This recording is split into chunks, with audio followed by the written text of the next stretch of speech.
They say time heals all wounds. But what if time doesn't heal? It just waits. What if the past doesn't fade but hides, waiting for the right moment to whisper your name again? It's been 5 years since I finally escaped her. Years since I clawed my way out of that twisted maze she called love. Her name was Emily, the kind of person who could make you feel like the only light in her universe.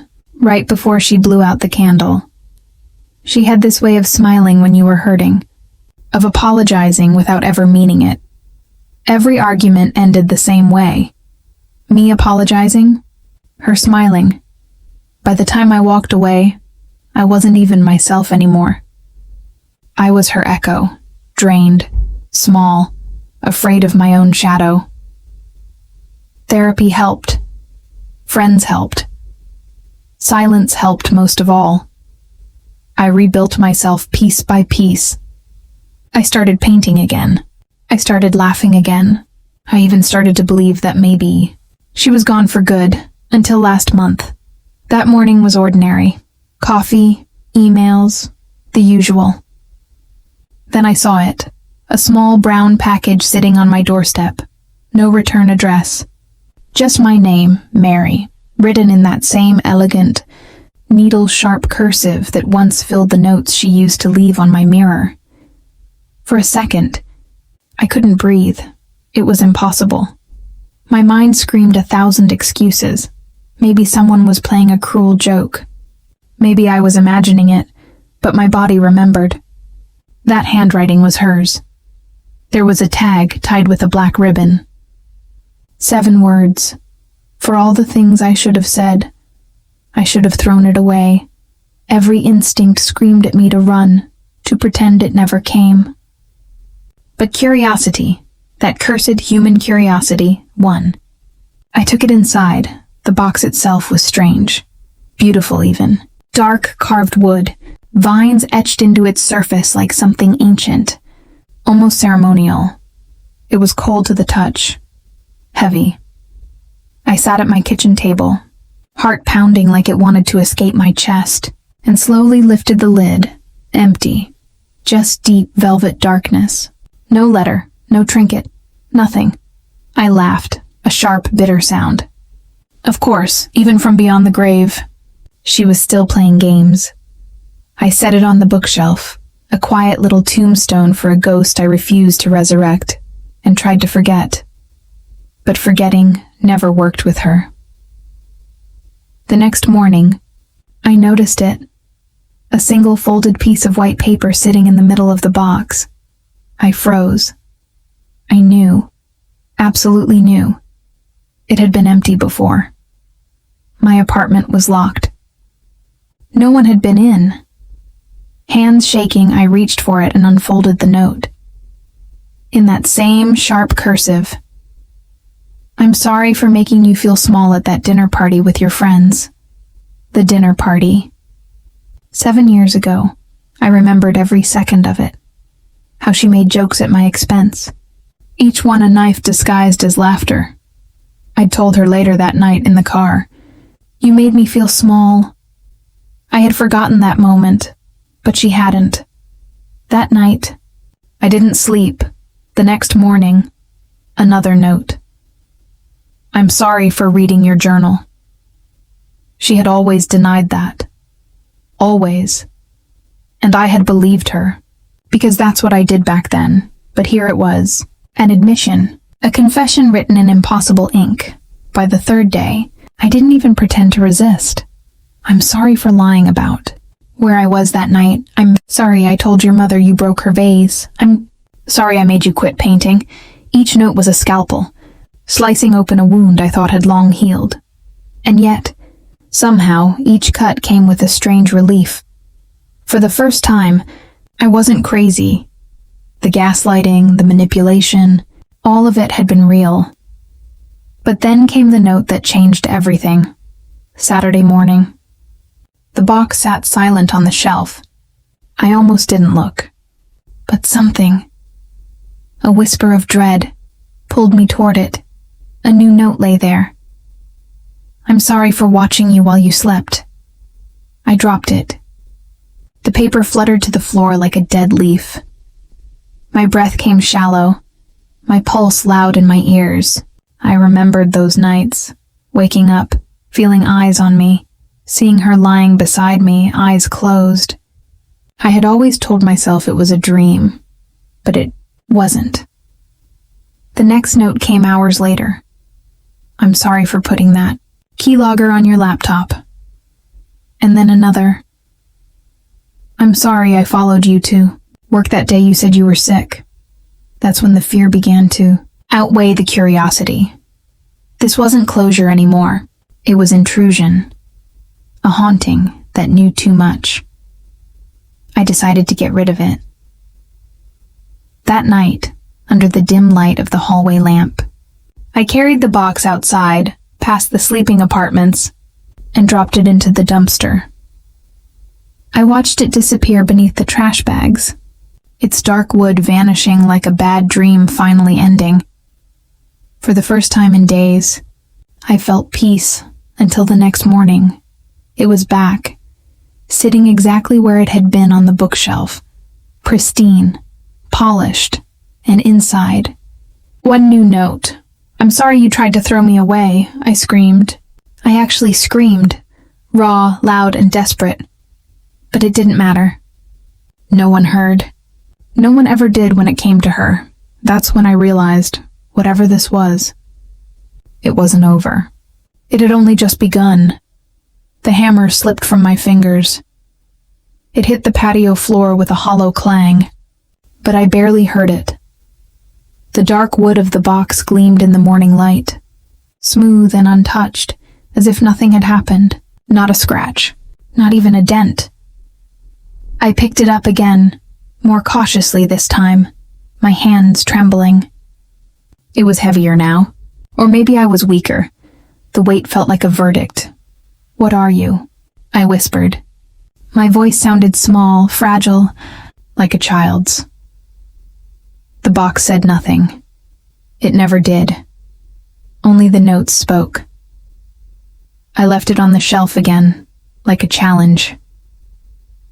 By evening, a new note appeared. I'm sorry for making you afraid of silence.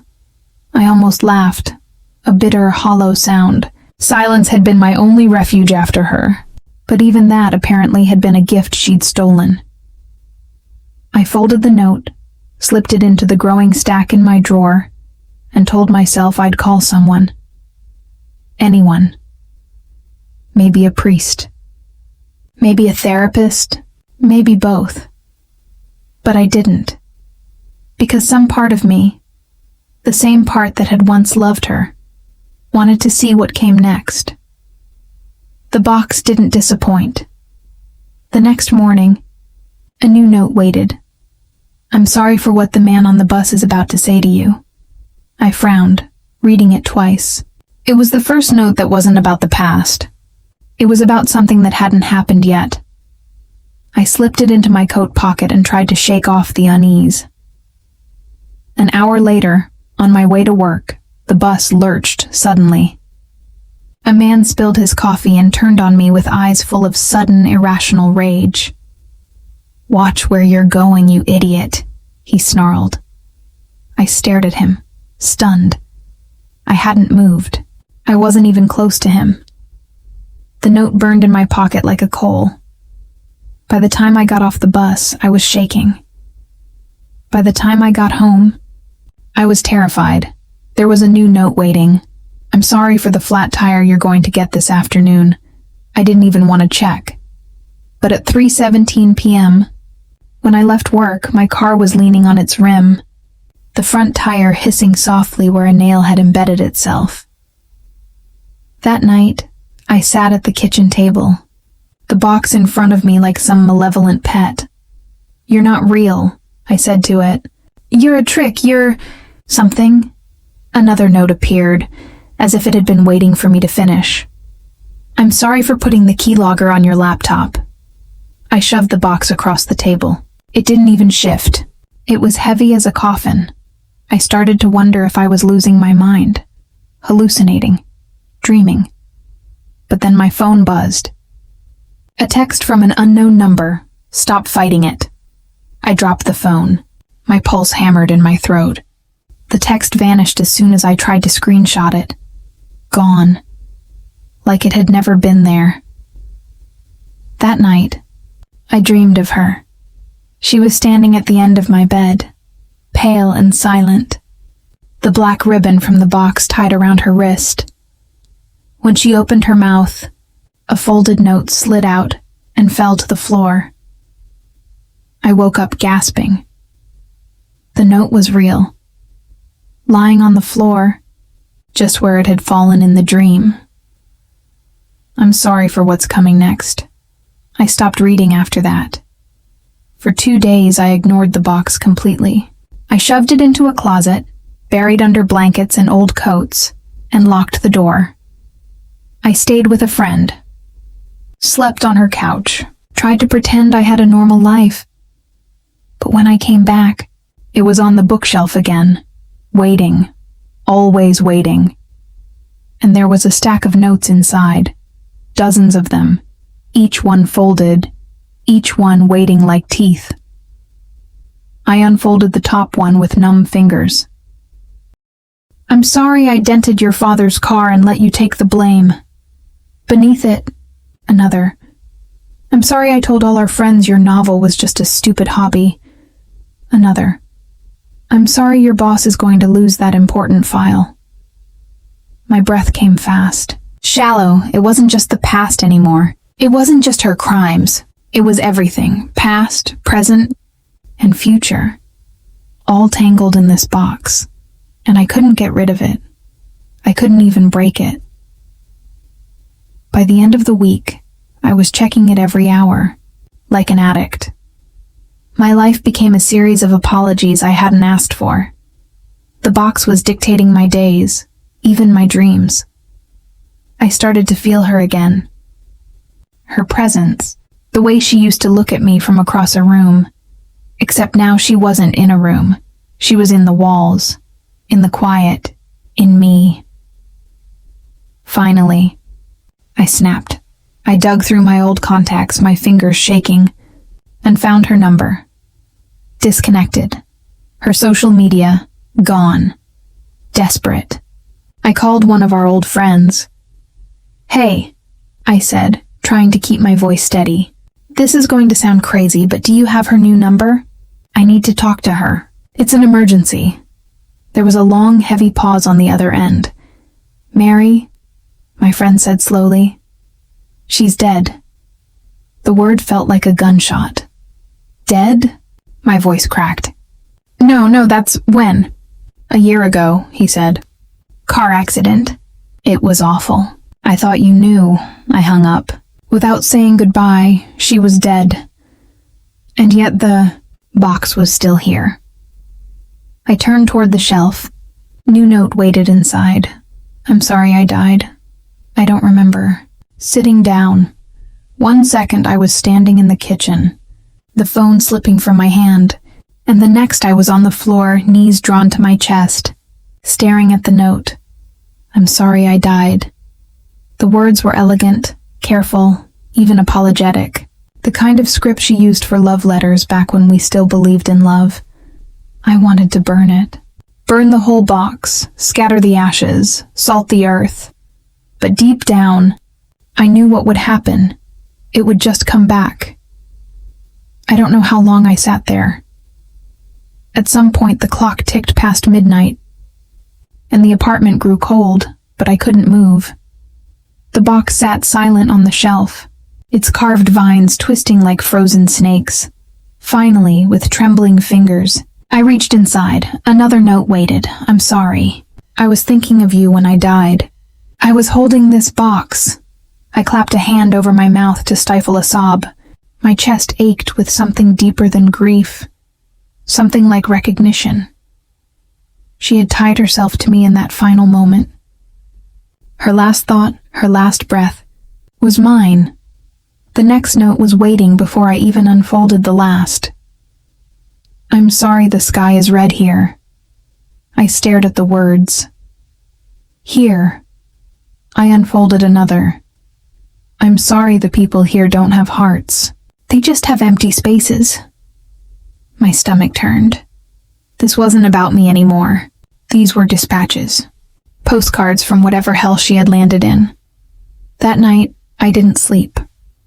I couldn't. I sat at the table with the box in front of me, reading each new note as it appeared. Some were confessions. Some were descriptions. All were horrifying. I'm sorry the buildings whisper at night. I'm sorry the rivers are black and full of hands. I'm sorry the sun never rises. It just stares. By dawn, I was shaking. I had no appetite, no voice. But still, I kept reading. I'm sorry I can't leave. I'm sorry the one with the smiling face keeps finding me. I'm sorry I keep dreaming of you. It makes them angry. Them. That single word stuck in my head like a thorn. I slammed the lid shut and shoved the box across the table. It didn't move. It never moved. For 2 days I avoided it, tried to live as if nothing had changed, but the world began to shift around me. Little things. A crow perched on my windowsill at midnight, staring at me with eyes like wet ash. The lights flickered every time I walked past the shelf. Strangers on the street glanced at me like they knew my name. And the dreams. In the dreams, she was always there. At first she looked like she used to. Beautiful, sharp, alive. Then she began to change. Her skin grew pale, translucent. Her eyes were black wells. The black ribbon from the box trailed from her wrist like a leash. She would whisper my name, over and over, until the sound became a scream. I would wake up gasping, sweat soaking my sheets. And every morning the box would be waiting. A new note inside. I'm sorry, the smiling one is near you now. I read that one at 3:04 a.m. and dropped it like it burned me. My apartment felt colder. The shadows, deeper. I tried to call the friend again. Anyone. But my phone wouldn't turn on. Dead battery, even though it had been at 80%.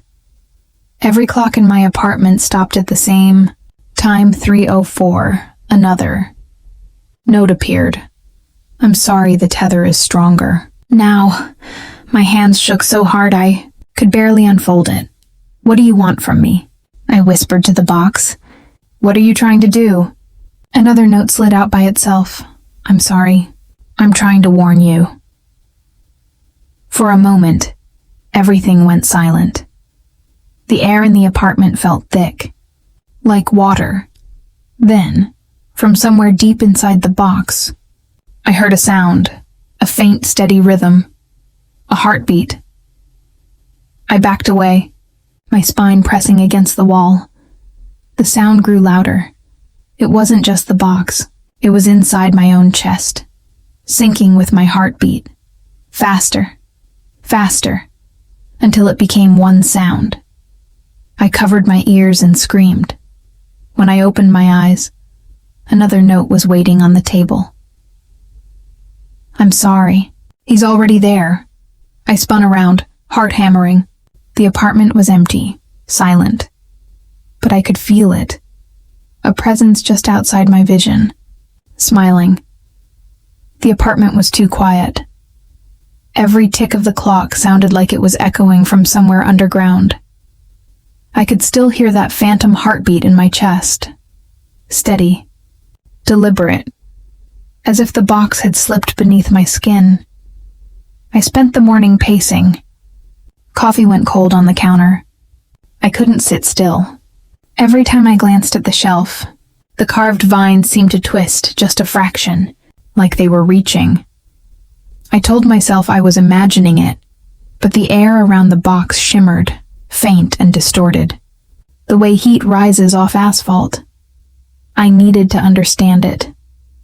So I did what scared people do when they're desperate. I researched. For hours I scrolled through message boards and obscure paranormal forums. Most were jokes, bad Photoshop, urban legends. Then one thread stopped me. Objects that tether the dying, it said.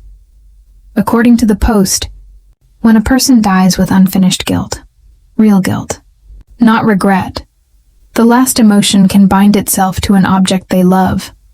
The box, the thread warned, becomes a doorway. The living person on the other side becomes the anchor. There was a line at the end that made my stomach clench. The spirit will start by confessing. Then it will warn. Then it will beg. When it starts describing what it sees, the tether is nearly complete. That's where I was. I slammed my laptop shut and looked at the box again. Another note was waiting. I'm sorry you looked it up. I backed away. What do you want from me? I whispered. What am I supposed to do? The next note slid out before the lid even moved. I'm sorry you have to see him. The lights flickered. The air went cold enough for my breath to fog, and then, from the corner of the room, came a sound like laughter. Not loud, but close. Wet. Wrong. I turned, heart thundering. Nothing there. Just the faint smell of smoke and something sweet, rotten underneath. The next note waited, half unfolded, as if written in a hurry. Don't look at his face. I dropped it. Every instinct screamed run, but my legs wouldn't move. The reflection in the dark TV screen shifted. For a split second, I saw her standing behind me, pale, trembling, eyes black and wide, and behind her, something taller, something smiling. I grabbed my keys and bolted. Outside, the night was bright with city light, but felt utterly empty. I drove aimlessly for an hour, windows down, gulping the cold air like it could wash her out of my lungs. When I finally pulled over in front of a gas station, my phone buzzed.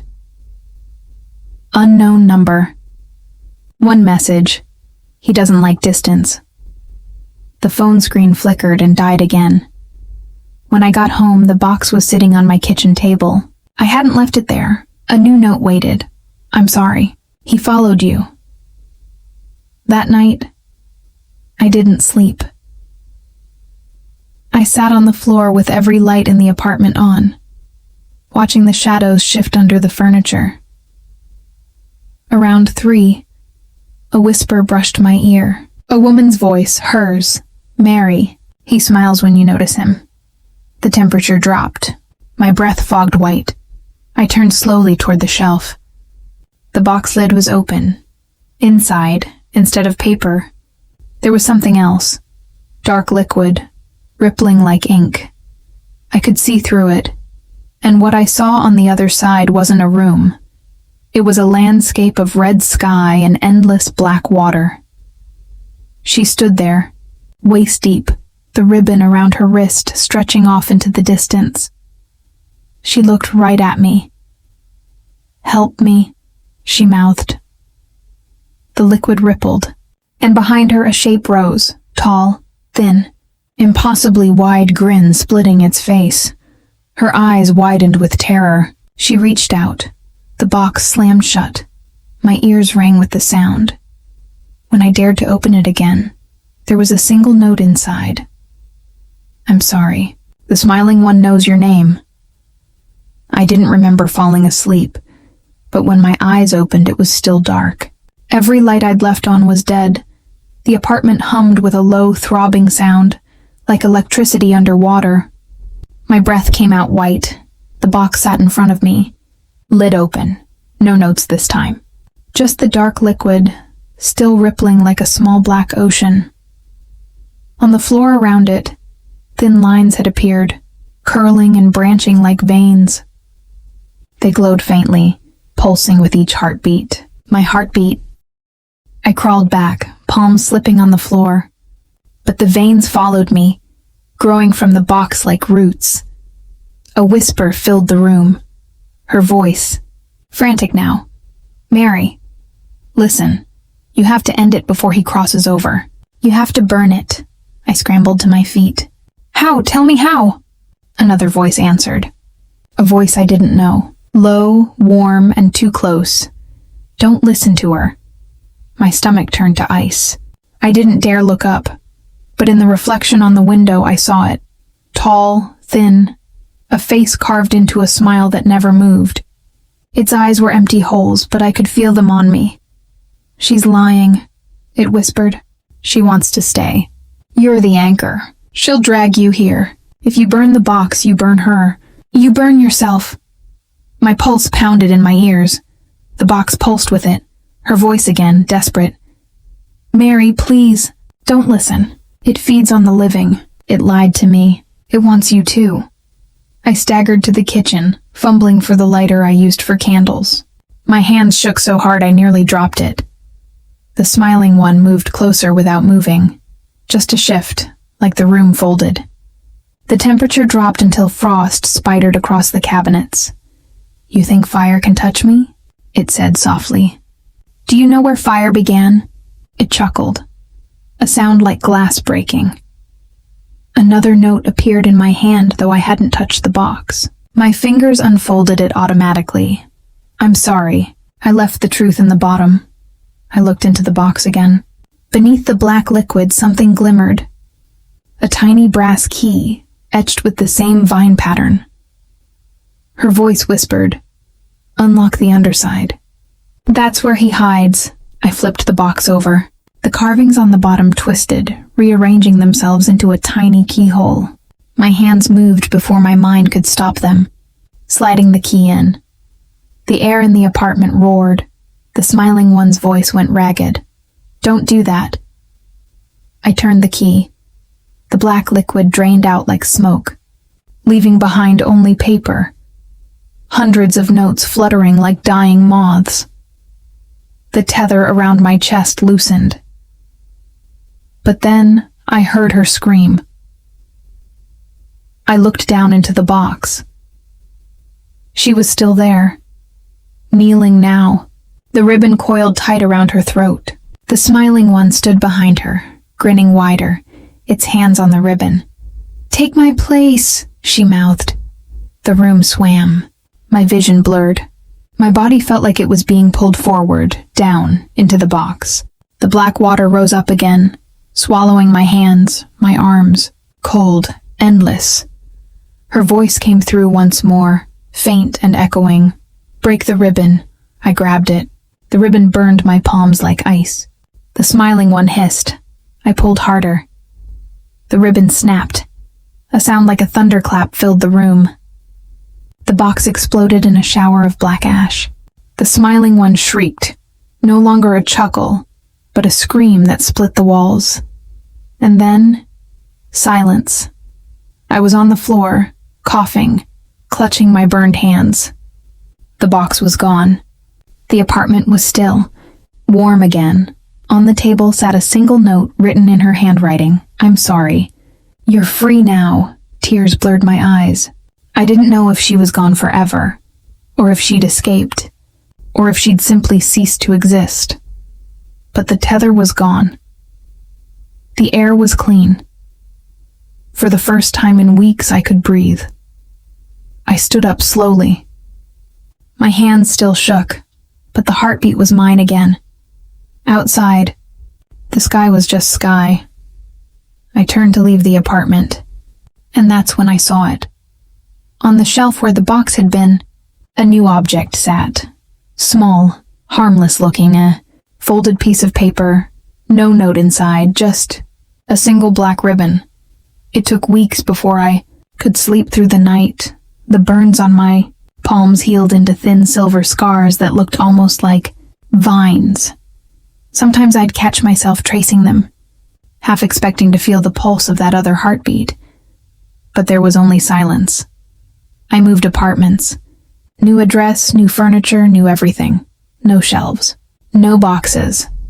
For the first time in months, the world felt ordinary again. Sunlight through clean windows, the smell of coffee, the sound of people laughing outside. I told myself it was over. Then one morning, the mail arrived. No return address, just a small, perfect envelope sealed with black wax. My stomach turned to ice. I told myself not to open it. I told myself walk away, but my fingers were already tearing the seal. Inside was a single sheet of paper, No handwriting, just an ink print. Faint but unmistakable. The impression of lips curved into a smile, and beneath it, 3 words written in her old looping script. I'm sorry again. For a heartbeat, I just stared. Then, from somewhere deep inside the walls, came a sound I hadn't heard in weeks. A slow, steady rhythm. Thump, thump. I dropped the envelope. The wax seal rolled across the floor and stopped at my feet, still warm. When I looked up, the hallway light flickered once, and in the reflection on the window, a tall, thin figure stood just behind me, grinning wider than before, fade to black.